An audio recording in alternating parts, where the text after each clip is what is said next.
Fantastique Info TV, magazine au business. N'oubliez pas de vous abonner gratuitement. Merci. Voilà, très chers abonnés de Fantastique Info TV, qui met ensemble des alaminos, c'est moi bien votre aimable serviteur, mais c'est Zéphirin Tita. Au Wapi, Bosomona Bisso, Bosomona été, Peuple Télémi, au Moni, Maman la chantier, au Wapi, ils ont bengami bongo ya R plus, R plus 1, au Wapi, ils ont mis bongo na Katia, commune ya Télé. Principalement bipai wapi tosili na kotia matambe na biso epuis na quartier Kindobo voilà bokotuna ete mais c'est différent eza ya koteka na eza ya koteka te mais kasi toye toujours mpo kotasa bino ete na Fantastique Info télévision tozalaka oyo babengi bongo na badépartement ebele baservice ebele toza na service ya construction kaka nde nalobaka ete oyo wapi epesama bongo na mese Zéphirin ye moko en personne comme contre maître. Et puis lelo toye bongo kota sabino service owapi na côté ya électricité owapi moko ya ba ingénieur ya Fantastique Info télévision asialaki na kotia matambe na kati ya concession et puis na kati ya parcelle owapi tosi na kotia matambe na biso. Mais pour plus de détails tokomeka mpe kotala toyoka ye eloko nini bayaki kosala na kati ya concession pa wapi na parcelle pa wapi basi kotia matambe na bango. Voilà, mbote ingénieur. Mbote. Voilà, on me aussi parce que nous avons mon compte. Mbote papa. Voilà, tout le monde est en plein service, je crois bien. Toi aussi, on a dérangé Binovik. Et tu as me un peu continuer à me dire mon bouquet. Tout le monde est en akati ya mabele ya Kindobo. Oh, puis tu évites ça dit prendre balamina liboso ya ko comme au cadre de Sika, ou bien déjà pour participer dans le milieu. Bon, là, depuis na botama na Kinshasa. En vrai dire eza pena mananga liboso. On a ya na kati ya quartier bien Kindobo oyo. Nalekana kaka sur boulevard, nalekana kaka sur mausolée na kendaka peut-être bakoto mosusu me kokota bon en tout cas eza pour ma toute première fois na kota na koto. Voilà, papa na biso balanda fantastique bani batu na kombo okobengami na kombo nani parce que banimbala moko ko répondre. Bon, nabengami na kombo o baboti na babotela ngai Serge Mvudi Nzembwa.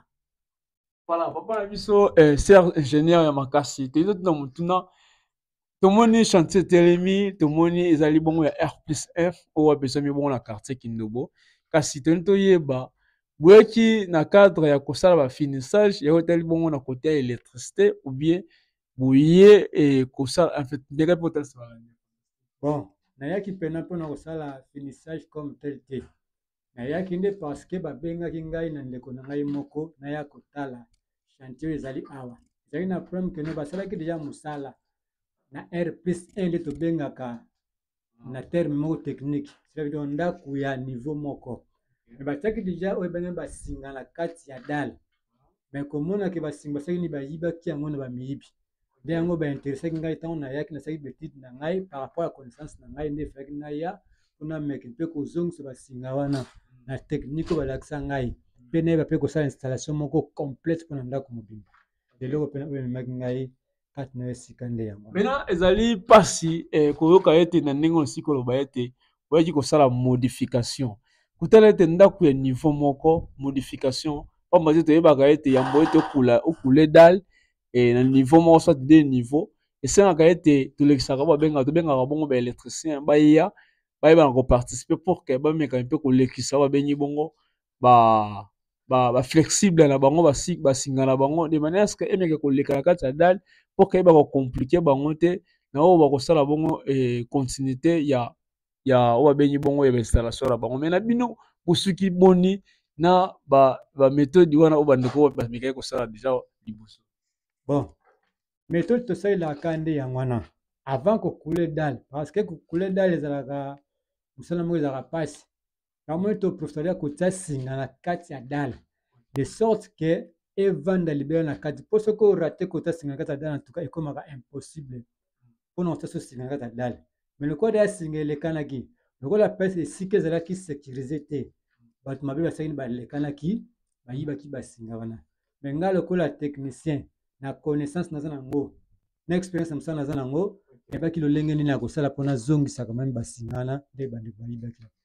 Donc c'est-à-dire que ngi koloba ete aussi na kozwa vraiment aussi na kolonga oyo abengi bongo modification na yo ya mosala oyo oyelaki. Vraiment en tout cas ngai na korassure na maloba na ngai parce que ngai nakosaka te na expérience ya mosala naza nango na rassure en tout cas ngai mpena ingénieur Serge nazongisi yango lolenge oyo ezalaki. Ingénieur talisa balandi na fantastique me bayeba expérience ozali nango ya mbula boni parce que kotala ete ozali déjà papa responsable. Bon naza papa responsable par rapport à âge na ngai mais mosala oyo ya ngai oyo expérience yango ezali ya plus de 30 ans parce que na banda mosala oyo depuis naza na 3e des humanités nazolata blé blanc mais nazalaki na un encadré azalaki koencadre ngai wana nakomaki mire na mosala oyo nasisi nazwi diplôme d'état na ngai nake na ista nake mpe na INP mpo nasene kosala ma mosala oyo na ndenge moko malamu. Maintenant par rapport otali bongo côté ya oyo tobengi bongo na Soudal parce que tomonaka ete na Soudal baflexible mosusu elekaka mpona kocreye oyo babengi bongo basport oyo babengi bongo lisusu bashoke bamwinda oyo ya Soudal oyo babengaka lisusu baillustre pour que evanda. Maintenant soki ndenge nini okoki kosala babengi bongo installation apparent emona na misu ou bien parce que tout le monde a place mosusu déjà batrongo se retrouver solution mpona koresir méthode. Bon batru wana na réussir yango grâce ya machine nazalaki nango nasalaki melese tozomona mpe na bilili ok nasalaki melese méthode tosalelaka nde yango wana nazwaki melese na ngai natie diske na nga a béton nde nakataki bien ntina baniveau déjà bayibelaki basinga mpona korécupérer kaka bapoint lumineux na place oyo ezalaki prévu. Maintenant okomeka mpe kokita moke omeka mpe kotalisa balanda fantastique parce que bango balukaka ete bamona na miso elo bameka mpe koyokaka maloba ebele ebele biso tolobaka ete kisala na ntwala kotu bana nima na fantastique info télévision nyonso kaka bino bosali yango. En tout cas nyonso omona na kati ya ndako en tout cas ngai ingénieur Serge nde moto nasali yango parce que ezalaki kutu te ngai nasali yango nyonso to vraiment installation complète électricité. Mais bandeko mosusu ozoloba ete pourquoi pas papa biso asili na kotia bainterrupteur et puis na biloko mosusu. Bon en tout cas babiloko wana eza biloko tobenga yango ya finition eza biloko oyo eyaka peut-être na suka ya mosala soki batie crépissage mpona koevite biloko wana esali ebeba ekoma sali te yango totiaka yango vraimen na suka ya misala nyonso tu basali ya crépissage ntango esili nango bakoki kotia mpe peinture se ndini te siko toye topose babiloko nyonso tu wana ya mike. Voilà tomoni basinga mosusu eleki na se elingi koloba ete ekotikala boye te ezala toujours ya kobombama. En tout cas oyo eleki na se oyo ekozala vraiment couvert donc tokoencastre mpena to pavement na biso bien tokobombango mpe na nsima na se wana. Voilà wana tomoni bongo salon mais kasi papa na biso bandeko balingaka mingi ono babiso preferaka batya na salon basport na bacoin aux alentours maintenant bino bosina kotia babengi bongo toyebi te basport eza supprime bi bokutaki yango te d'après baplan oyo bandeko batikaki. Bon par rapport bandeko nde basalaki plan na bango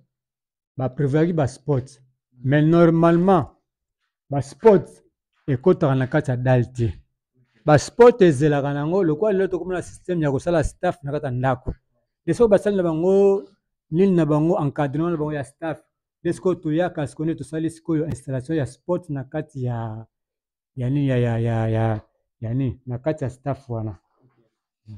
Voilà balanda fantastique info wana tozotambola mpona kotalisa bino ete ndako ezali bongo ya R+1 babengaka ete arrêt de chaussée plus niveau moko oyo ape ingénieur na biso papa Serge ayaki mpona kotalisa biso kosala bongo modification na kati ya mabele epuis na kati ya parcelle ya kindebu ya moko ya baabonné ya fantastique info télévision du coup tokoyeba na kotanga kosite kombo te par mesure de prudence epe distraction mpona koevite makambo mosusu bapolémique mosusu papa na biso maintenant oyo tokobenga ngo ezali logette bibi ezali tokoki koloba nini na busa na ngai aza nga kote électricité naza vina mwa mpe oyo tokobenga yango logette te oyo ezali table na biso divisionnaire bisika wapi kina courant ntango eyaka yango nde ekabolaka badifférence ligne oyo ezali na kati na bandako. Voilà, voilà tous les matabons likolo, biso olukaka ete tomona na misu na ebite soki portes ezali ouvertes ou bien ezali fermées.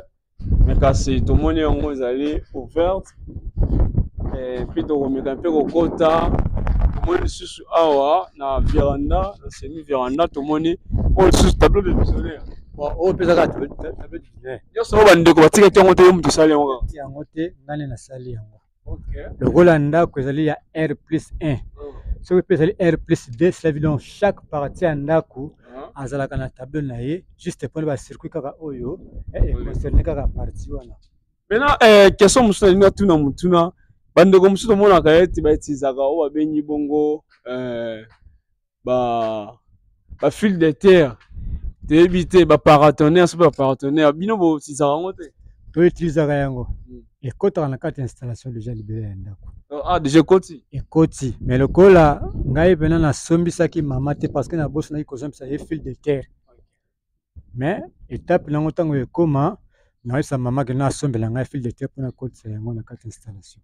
Voilà kaka nde tolaka ete sisa bidimbu kisali na ntwala kotuba na nima yango oyo bampange tozotala ete bino baoyo boza na baoyo babengi bongo baparcelle na bino na bacentre ville na ville province de Kinshasa partout boza na besoin baélectricien ya makasi oyo na expérience ya makasi n'hésitez pas ya kobenga Fantastique Info Télévision oyo wapi tokoyebana kokoma sur le terrain mpona kosalela bino état de lieu et puis komeka mpe na kosala babengi bongo mosala soki boza na besoin ya kopesa ndeko ya Fantastique Info Télévision asala bino mosala akomeka mpe na korespecte engagement oyo wapi to bokoluka te bopesa biso na miso. Voilà wana tomoni bongo likolo maintenant côté ya toiture tomoni côté ya plafond déjà tout déjà bon. En tout cas vraiment il n'y a pas à commenter beaucoup donc tout est fin prêt donc l'installation est vraiment complètement finie et tokoki kotisa même groupe to lancer courant na ndako donc toko lancer la mission courant peleki en tout cas donc souci moko eza te circuit ozala te donc eloko moko eza donc R+1 pratiquement bon eza eloko te mpona ngai. Oh là là général eza eloko te mpona ye parce que yango tomoni tozomona mpe tozocontinue mpe yango tozomona na miso lolekani mosala esalami awa toza na installation salle de bain ya kati ya ndako tomoni déjà tout est déjà bon tout est déjà fini wana soki nka etikali babengi bongo baprise oyo eyaka bongo tati bazali na fantastique parce que mbele bazoloba ete kote baprise yango tozotuna motuna eyaka na suka ya finissage ou bien yango bakoki kotyango mpe na moment oyo mpona koevite peut-être bandeko mosusu ya kobebisa bayiba lisusu to nde baescalade mire. Non non lokola installation ezali ya fini tosali même na baconnexion eza na impossibilité ya koya lisusu koyiba basinga alors biloko lokola baprise wana mpona koevite koma salite yango eza biloko oyo ebengaka biloko ya finition eza biloko oyo eyaka peut-être na suka apres kosala crépissage nde lesiko toyaka mpona kopose babiloko wana. Voilà balandi ya Fantastique Info Télévision papa na biso ingénieur toloba mpe tomeka mpe kotalisa bino me kasi ya mote tozwa ye kasi azalaki bongo ye moko te azalaki bongo na ndeko oyo azali pembeni na ye bazali mwa oyo babengi bongo aide bazali mopanzi mbote papa na biso. Oui mbote papa na biso kombo lisusu tali balandi ya Fantastique Info ya sika parce que ngai déjà nayeba yo et bon mosusu mpe déjà bamona déjà au passage déjà na kati ya Fantastique Info Télévision. Kombo na ngai Trésor Kambamba Mapela. Papa Trésor Kambamba Mapela awa tozali bongo wapi? Awa tozali na site ya Kindobo. Na site ya Kindobo. Ya Kindobo. Vraiment mosala kotala ete ozali moko ya bakengeli ya lupangu oyo bi ezali moko ya ba aide na kati ya mosala ingénieur ozosala. Nazali mokenge lupangu na umeli awa oyo tokende déjà 2 ans yango. Ndako etongamaka na absence na yo? Etongamaka na absence na nga na époque wana bato oyo bazalaki kosalisa mosala moto akokengela azalaki te nde babengaki ngai naye koremplace awa mpona kokengela. Oya na oyaka okutaka bafilme mosusu ezalaka déjà installé ou bien bayibi yango na présence na yo nde tozo? Vraiment nakutaka eloko te quelque singa ezalaki yango pe ingénieur akutaki mususu wana ezalaki déjà musala esili te mususu pe bakokisaki te mususu pe bayibaki. D'après bino maintenant la musala ndezo salama na ndenge ezokende na suka boyo ozoloba nini? Nasepeli makasi nzambe apambola nano ingénieur na musala kitoko oyo azosala. Vraiment soki toza na baingénieur boye ya motema malamu na kolandela musala boye vraiment eza kitoko makasi. Yango nasepeli vraiment musala etamboli malamu ezosalema pe malamu. Oza si est certain que non soki lelo bamiki odémarrer groupe courant pe kopela. Ekopela assurance ezali musala nde mutu etalisi biso ke courant ekoleka malamu. Eza na koko sauté. Eza na koko sauté. Pour la Fantastique Info Télévision et puis dernier mutu na biso côté ingénieur oui le voyer ti ba me ka pe kotuna ete na ceux qui par exemple tout comme conseil na ba web bazo zo ba biz et belé na ba technicien surtout na côté ya électricité au web tout le monde a été parfois ete mutu asali devis et puis asali musala mais asakimi na mbongo ou soit à respecter musala lolenge kan basinga ki asala yango te et puis bato bi bakomi na oyo abengi bongo kolemba kopesa bango bamarché et puis d'après bino osoloba nini na baoyo babengami bapatron to mpe batechnicien oyo bazotambola na bamagui na bamisala ya bato. En tout cas conseil nakopesa kaka na bapatron. Cela veut dire dans chaque règle ya vie l'exception ne manque jamais. Eza na bato malamu bato mabe pe bazali. Donc conseil kaka kopesa na bapatron yango na. Mais bandeko na biso batechnicien tozala quand même sérieux. Musala yango nde ya vie na yo. Le soki oabuse na confiance en moto même nzambe na lola akosepela te akobengana même bato malamu pembeni na yo. Okomikangela porte na yo mo en tout cas za na moto ya malamu ya kosunga ndeko soki apesi musala osala en tout cas sala yango mpena na motema moko ya malamu. Voilà bana Fantastique Info Télévision mbote papa kombola ni papa na biso Aristote. vraiment tout monde awa na kati ya chantier obengami bongo nani aide otoloba wanini aide technicien to ne pour biso na construction ba aide maçon Donc ça le roi aide technicien quoi. voilà musala moni ngo trouver ngo ndenge ni d'après yo pour bande musala kino moko lelo. Bon selon ndenge tu travailler na moins que musala et qui malamu quoi par rapport à ba quelque chose de ba président de tu ba schéma selon tout ça les dans le monde qui ça va construire ça que non lui ba ko benga bino te bon ba nya musala t'es même pas. D'accord voilà na Fantastique Info Télévision wana to komi bongo na suka kaka na bagaete kisala ntala kotuba na nimba yo mutu ozoyoka biso yo mutu ozolanda biso yo mutu ozo déception na côté tali côté ya électricité côté ya baélectricien mais quand mpe kobenga contacter Fantastique Info Télévision akozanga te na kotindela bino batechnicien ya makasi et puis na côté ya tosuki kaka wana te naesaka bino plafond naesaka bino ete toiture charpente oza na besoin ya bafinissage ya ndako crepsage contacter biso okozanga te na koyeba na korépondre bino epi na koyeba na kosala musala oyo wapi bino bokosindela na kotinda biso na kote ya technique voilà otunaki ete kote ya panneau solaire nyonso wana tosalaka yango oyo babengi bongo baprise hermétique donc c'est-à-dire ke yango ekokangama na yango ezalaka na problème te parce que ezalaka déjà ya kokangama ferme wana tozali bongo na véranda ya likolo wana tozotambola bozomona bino moko na miso kisala na ntwala kotuba na nima wala mingi ya koloba te kasi bakotuna ete baprise mosusu oyo wapi tozomona baflexible libanda ba PVC libanda ezomona na miso koyeba ete wana aire bamoment bato bakoyeba kotya crepsage yango nde kozala ete ya kobombama bakoyeba yango te na kozipa yango wala wana tozozangisa bongo choke epuis plafond soki ekoti na yango ekoyeba na kocouvre ba PVC na biso oyo wapi tozomona na miso elongo na bino tika ete nzambe apambola bino bolandi biso na bokebi nyonso mbano ya liboso kohésite te na koyeba na kosabone gratuitement et puis na koyeba na kopartager aussi balien na balandi oyo bazolanda biso partout na mokili mobima oyo baza na besoin ya bosenga ya bakisalu na ntwala oyo wapi Fantastique Info Télévision azolakisa bino mpe azobomba bino azobomba te na kotalisa bino yango nzambe apambola bino tokutani bongo mbala ya nsima bye. Fantastique Info TV, magazine au business. N'oubliez pas de vous abonner gratuitement. Merci.